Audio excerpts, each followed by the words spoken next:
জমিনের ভিতরে যত কিছু রাখছেন আল্লাহ সব মানুষের জন্য রাখছেন, কিন্তু সবকিছু জমিন মানুষকে দেয় না, না দেওয়ারও কারণ আছে। জমিন সব দিয়া দিত যদি ইউসুফ আলাইহিস ইসলামের মতো লোক হইতো। ইন্নী হাফিজুন আলিম, ওনার মতো সুরক্ষাকারী যদি হইতো দুনিয়াতে, বা ওনার মতো জ্ঞানী লোক যদি দুনিয়াতে হইতো। আজকে জ্ঞান আছে, সুরক্ষা নাই। সুরক্ষা আছে তো জ্ঞান নাই। অনেক জ্ঞানী গুণী আছে কিন্তু সুরক্ষা নাই। সুরক্ষা বোঝেন? হেফাজত, সুরক্ষা নেই। সুরক্ষা থাকলে আপনার দেশে এত টাকা বাইরে গেল কি করে? সব জায়গায় ঘুষ চলে কি করে? বললে তো আবার কইব মসজিদে বইয়া রাজনীতি আলাপ। এই জন্য বলি না। আবার অনেকে কইব হুজুর হইয়া রাজনীতি আলাপ করেন কেন? আবার কমিটির লোকও কইব আপনারা তো রাজনীতি আলাপ করার জন্য রাখি নাই। এই জন্য সুরক্ষা নেই। নাহলে জমিনে যা রাখা আছে সব আমাদের জন্য। এই জন্য কোরআনে আছে জমিন দিবে না, জমিন দিবে খুব কম যখন দেখবে সুরক্ষাকারী নাই। সব খেয়ানত করবে, সুরক্ষা করবে না,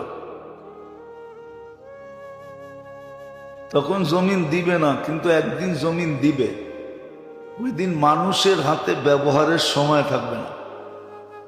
কোরআনে এটাও লেখা আছে আলকাত মা ফিহা ওয়া তাখাল্লাত। জমিন একদিন সমস্ত বান্ডার নিজে নিজে বমি করে দিবে, আমাদের সামনে নিক্ষেপ করবে। তখন মানুষ মাথায় হাত দিয়ে বলবে হায় সময় তো নাই, আর ব্যবহার করতে পারবে না। আজকেও দিত যদি সুরক্ষাকারী থাকতো। সুরক্ষাকারী নাই তো, সুরক্ষাকারী নাই। 1 টাকা দিলে নিজেই 14 আনা খায়া ফেলবে। সুরক্ষাকারী নেই। তো আল্লাহ আমাদেরকে বুঝাইতেছেন। যদিও যুক্তি, আবারও বলতেছি, যুক্তি তর্ক অ্যানালাইসিস সবকিছু এটা বলে যে আল্লাহর বুঝানোর দরকার ছিল না, কিন্তু আল্লাহ বুঝাইতেছেন এই জন্য যে আমাদের সামনে 2টা জিনিস রয়ে গেছে, আর ওটা আমার ইচ্ছার উপরে নির্ভর। ওটা আমার ইচ্ছার উপরে নির্ভর, আমার চেষ্টার উপরে নির্ভর। এটাও কোরআনে বলে দিছেন আল্লাযীনা জাহাদু ফীনা লানাহদিয়ান্নাহুম সুবুলানা। যে চেষ্টা করবে তাকে দিবই দিব, যে মনের থেকে চাবে তাকে দিবই দিব। আমাদের সামনে 2টা জিনিস অপেক্ষমান। এই জন্য আল্লাহ আমাদেরকে বুঝাইতেছেন, আবার ক্ষেত্রগুলা তৈরি করে দিতেছেন, আবার সহজ থেকে সহজ করে দিতেছেন। শুধু সহজ না, সহজ থেকে সহজতর সহজ করে দিতেছেন। একটু আগেই দেখাইলাম জান্নাত।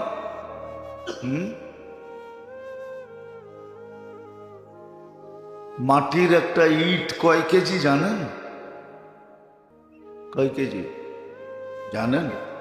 2.5 কেজি। কিন্তু সোনার একটা ইট কয় কেজি জানেন? এটা তো জানেন না। জানেন? মাটির চেয়ে সোনা 100 গুণ বেশি ওয়েট।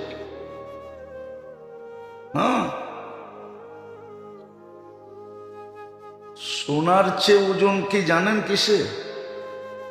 দুনিয়ায় সবচেয়ে ওয়েট বেশি হলো পারতের।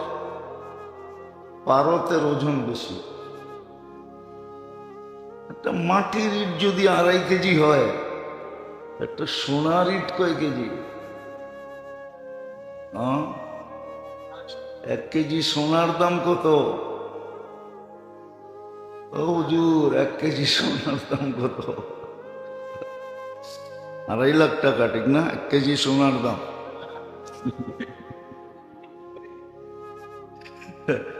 বড়ি 2.5 লাখ টাকা। কয় বড়িতে 1 কেজি হয় এটা জানেন?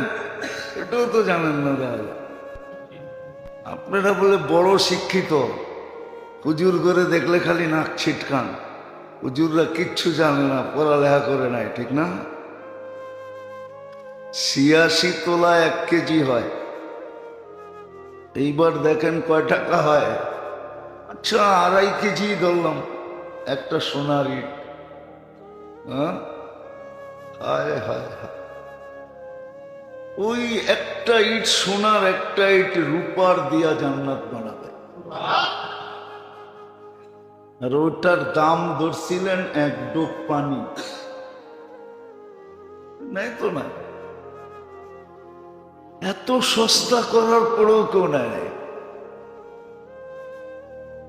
সারা বৎসর রোজার লেখা হবে, তারপরও শতকরা 10 জন 6 রোজা রাখছে কিনা জানি না। 6 রোজা তো রাখে নাই।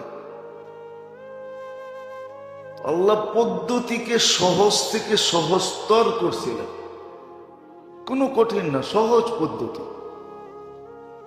কেননা ধরতে হবে, অসফলতা ধরলে চলবে না, সফলতাই ধরতে হবে। যেখানে সুখ শান্তির বর্ণনা দিয়া শেষ করা যাবে না। মালা আইনুন রাআত, চোখ ভরা যাবে না, দেখতে দেখতে দেখতে চোখ কোনোদিন ভরবে না।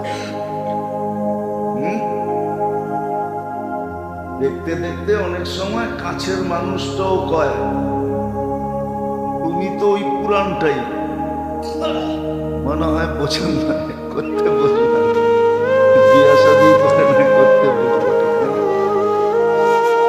দেখতে দেখতে এক সময় চোখ কি হয়, কিন্তু জান্নাত দেখতে দেখতে চোখ ভরবে না। জান্নাত দেখতে দেখতে চোখ, এটার একটা থিওরি আছে, বুঝলে বলা যাবে, ভাবলে বোঝা যাবে, জেনে বোঝা যাবে। জান্নাতে কোনো জিনিস একরকম সবসময় থাকবে না। সকালে দেখছে একরকম, দুপুরে আরেক রকম, আরেক রকম হয়ে যাবে। নিচের দিকে যাবে না, উপরের দিকে যাবে। এই জন্য এক ধরনের জিনিস জান্নাতে সবসময় থাকবে না, দেখবে না। তাকায় দেখছে একরকম, আরেকবার তাকায় দেখে আরেক রকম। এই জন্য জান্নাতের চোখ ভরবে না। দুনিয়ায় চোখ বেরা যায় কেন? একটা দেখতে দেখতেই চোখ বেরা গেছে। এখন মাঝে মাঝে কয়েও ফেলে, তুমি তো ওইটাই, তুমি তো তুমি তো ওইটাই। এই জন্য জান্নাতে দেখতে দেখতে চোখ বেরা যায়।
যে জান্নাত 7 বার চায়, আল্লাহুম্মা আসআলুকাল জান্নাহ, আল্লাহুম্মা আসআলুকাল জান্নাহ, যে 7 বার চায়, 8ম বার জান্নাত নিজে বলে আল্লাহ ওকে আমারে দেয়া।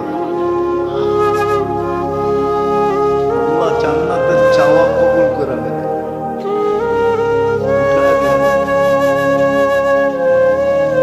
সারা দিনে তো 8 বার 7 বার জান্নাত চায় কয়জন?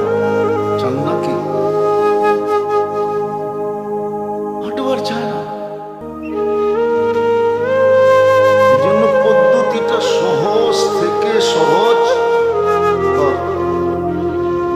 অনেক সহজ পদ্ধতি। এটাই বুঝাইতে চাইতেছিলাম। আবার সুযোগটা জীবনে একবার না, যতদিন বেঁচে থাকবে ততদিন ঘুরা ঘুরা। আমরা যদি আগামী রমজান আবার পাই, তো আবারও জান্নাত পানি, 1 ডোব পানি দিয়ে কিনতে পারবো, যদি আল্লাহ পাওয়ায় দেয় রমজান। কিনতে পারবো না, পারবো না। কিন্তু সুযোগটা বারবার আসে। এমন না, দুনিয়াতে বহু সুযোগ আছে, একবারই হওয়া যায়। এই জন্যই তো ঝগড়া লাগছে। আবার তো বলে পাবেন রাজনীতি আলাপ, ঠিক না? এই জন্যই তো ঠেলাঠেলি, ঠিক না? জুলাই সনদ পাশ হইতেছে না, এই জন্যই 2 বছরের বেশি, 2 বারের বেশি প্রধানমন্ত্রী হওয়া যাবে না। এই জন্যই ঠেলাঠেলি শুরু হয়ে গেছে। মাত্র 2 বার, আমি তো মরণ পর্যন্ত হইতে চাই। লাগছে ঠেলাঠেলি, কিন্তু আল্লাহর সুযোগ যতদিন বেঁচে থাকবে ততদিন আসতে থাকবে, ঠিক না? সহজ সুযোগ বারবার আসবে। যেমন আসতেছে সামনের 3 মাস একাধারে, জিলকাদা, জিলহজ্জা, মুহররম। আবার সামনে বেঁচে থাকলে আগে সামনের জুমাগুলাতে শুনবেন জিলহজ আসলে আবার ওটার ভিতরে কি সুযোগ রেখে দিছে। 1 লাইলাতুল কদর চলে গেছে, ঠিক না? আরো 9টা লাইলাতুল কদর রয়ে গেছে। জিলহজের 1 তারিখ থেকে নিয়ে 10 তারিখ, এই 10 রাত্র 10 লাইলাতুল কদরের সমান। সুযোগ আসতেছে, সুযোগ আসতেছে বন্দার। এই জন্য আল্লাহ বলছিলেন এই সামনের যে 3টা মাস আসতেছে, ওই সফলতা ধরার জন্য, এটা চিরদিনের সফলতা। ফালা আন তাসআদু ফালা তাশকা আবাদা, চিরদিন সফল, অসফলতা কখনো দেখবেন। চিরদিন মেহমান হিসাবে থাকবে, মেজবান একদিনও হইতে হবে না। চিরদিন আল্লাহর মেহমান। মেহমানকে যেরকম বসায় বসায় খাওয়ায়, জান্নাতে চিরদিন আল্লাহ বসায় বসায় খাওয়াবে। মেহমান যেরকম খায় আর ঘুমায়, কোনো কিছুর চিন্তা করতে হয় না, ঠিক না? কি বাংলা একটা প্রবাদ বাক্য আছে, বলমু না? আবার যদি অন্য কিছু মনে করেন, জমজমে বৃষ্টি